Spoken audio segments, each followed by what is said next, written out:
Good morning everyone. We are the group 4 and our topic to be tackled is all about the measurement and evaluation of physical education and mental health program. So first, may mga report ko na si Mama. Good morning everyone. My topic is about the specific points to be evaluated. Specific points to be evaluated can be defined as a continuous process based upon the criteria which cooperatively develop and observe the measurement of the performance of the risk. Naman sa unang continue nga process sa learner sa bata pero based may criteria sa mga ginabasihan. Includes weight, body mass index, and reflex test. Disease risk factors assessment include blood pressure, cholesterol, and blood glucose test. Nagkinandan man ni kwaon sa mga kwaon amang antes bala magsugod ang klase niya ginatawag nga disease risk factor test nga ginatest ang ilang blood pressure, cholesterol, and blood glucose test. Fitness assessment includes body composition, body fat percentage, flexibility, muscular strength, and endurance test. Nandiri ginatest niya ang ilang mga body composition, flexibility, muscular strength, and endurance test para sa mga different exercises na included sa inang criteria. Most often measures of fitness involve these 8 areas. Aerobic fitness, which involves how well the heart uses oxygen. Muscle strength and endurance, which involve how hard and long muscle can work. Na ang example is exercise is ang push-up, ang sit-up range, ginatest ni kung ano sila kung paano para mag-develop ang ilang lawas sa oxygen kung dali siya mako o hindi. These are example of specific points that we will evaluate. Flexibility, which is how able joints are to move through their full range of motion. Body composition, which involves how much fat, bone, and muscle are in the body. Sa flexibility, dahil ginano ang sa sit-up range balakag sa ilang manang running exercise, na ginakuan na test kung ano sa ka-flexible.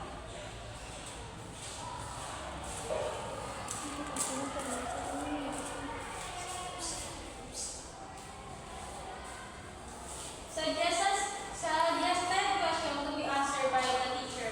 Teacher mentors and support students in achieving successful learning outcomes. So si teachers kuno isa ka mentors and support kay student para ma-achieve ang successful learning outcomes. Physical education teachers also have an integral role in students' development and success. So isa ka importante nga papel sa kabuhay ni student para ma-develop man ang iyang success. Purpose of question. Question can do more than just measure what students know. They serve several purposes. Number 1, diagnostic understanding.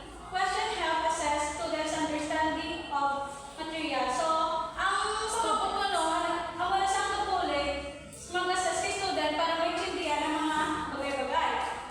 Engagement, they engage students, reinforce participation, and maintain attention. So, para kaya ito si students para mag-participate kag ma-maintain ang iyang attention. Review and discuss list. Students review, restate, emphasize, and summarize important concept ko. So, importante, give ang review para ma-summarize mo ang mga important concept. Stimulating thinking. This stimulates discussion, creative thinking, and critical analysis. So, dapat ang mag-discuss ka si teacher ng pasay kag creative thinking and critical analysis. Retention student retain material better when they articulate their goals. So, si student kinamaintain niya ang mga material para mapahiyag niya ang iyang mga kinapanisan. Effective versus ineffective question. Ineffective question are meaningful, understandable, and appreciably challenging. Example of ineffective question. To bagay, students may be unsure of what is being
discuss sa class. Okay? Next one is measuring physical activity.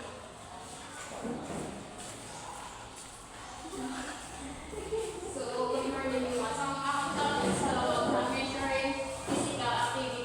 So, when we say measuring physical activity, it is the levels and realize of useful information about a patient. So, ang isa ko ng mga level kung paano ba i-reveal ang useful information about sa patient. So, and carry inform exercise prescription. So, makabulig ni ko no sa isa ka tao na mag-exercise. So, for example, it might be possible to find out if someone accumulates most of the physical activity during the week. So, or at the weekend, through occupational activities or active transport. Measurement of physical activity can also reveal what level of intensity of physical activities a patient is engaging and whether they are meeting physical activity guidelines. So dapat kung sa isa ka tao may naramit ang gina-measure ang iyang physical activity. For example, sa siling nga week, kung ma-jogging. So, yung sa ako na nga week, mabalaan na kung na-enhance ang imo nga or nag-improve ang imo nga lawas sa amo na nga activity. So, ang mga ginambayabay na possible find out if someone accumulates most of their physical activity during the week. So, dala ko man ang babalaan kung nag-enhance ang imo nga lawas kung may mag-improve. So, in other words, tools used to measure physical activity have the capacity to measure the frequency, intensity, time, and type of physical activities being performed. So may ako no ginagamit na tools to measure ang mga physical activity, and it is ang fit balaw ang frequency, intensity, time,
Next is physical fitness component and test.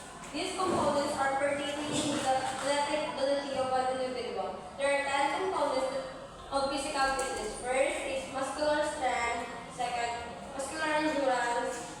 Third, cardiovascular endurance. Fourth, body fat composition. Fifth, balance and coordination. Sixth, speed and fitness. Seven, flexibility, agility, power and time reaction. First, muscular strength is the amount of force can put out or the amount of weight you can make. Our example sa muscular strength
Next will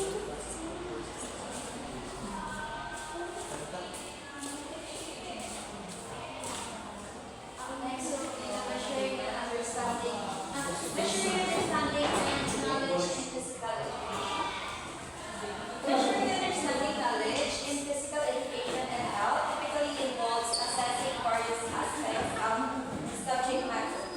This can include evaluating comprehension of basic concepts, awareness of health-related principles, practical application of skills, overall proficiency, physical activity. Here's breakdown of one by info. Number one, conceptual understanding. Assessing how well students grasp fundamental concept related to physical education health such as anatomy, psychology, nutrition, and exercise principles. So, dire na nasulod kung dire na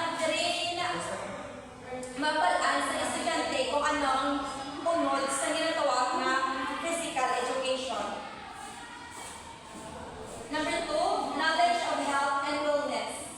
Evaluating students' knowledge of health-related topics such as diseases, prevention, personal hygiene, mental health, and importance of maintaining a balanced lifestyle. So, dili naman mabalaan sa estudyante kung paano bala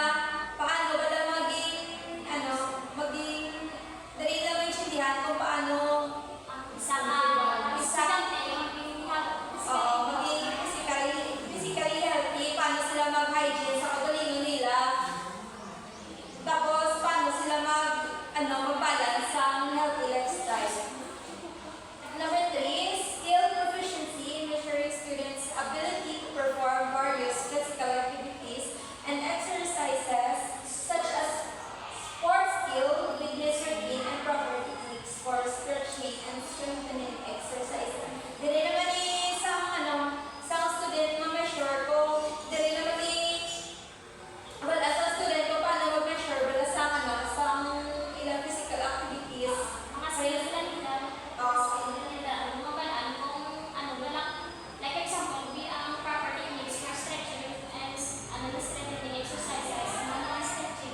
Stretching.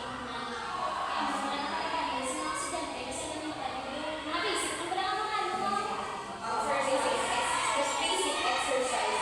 Number four, thinking and problem solving. Assessing students' ability to analyze and evaluate health-related information makes informed decisions about their own well-being and solve problem related to physical activity and wellness. So, dali naman sa students mabalaan kung dali mo mapapalo kaya sa students kung paano sila wala mag-resolve sa problem nga for example, kung sila injury sila during physical activities, paano nila ma-resolve or paano nila sila mismo sa kagalingan nila, paano nila mabuligan nila kagalingan okay or mabulong nila kagalingan. So number five, application of knowledge. Evaluating how effectively students can apply their understanding of physical education and health concept in real life situation. So, dili naman din nila i-apply ang physical activities or physical education sa ilang real life situation. Such as designing, implementing fitness plan, dili parehas din kung gusto nila bala mag-exercise para maging fit sila, paano sila maghimo sa ginatawag na physical plan or fitness plan na ginatawag. Making healthy lifestyle. So, for example, anong dapat nila kaunan para maging healthy sila, healthy living sila, paano nila ma-maintain ang ilang healthy lifestyle, and advocating for health-related issues in their communities para maski sila man mismo ang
study of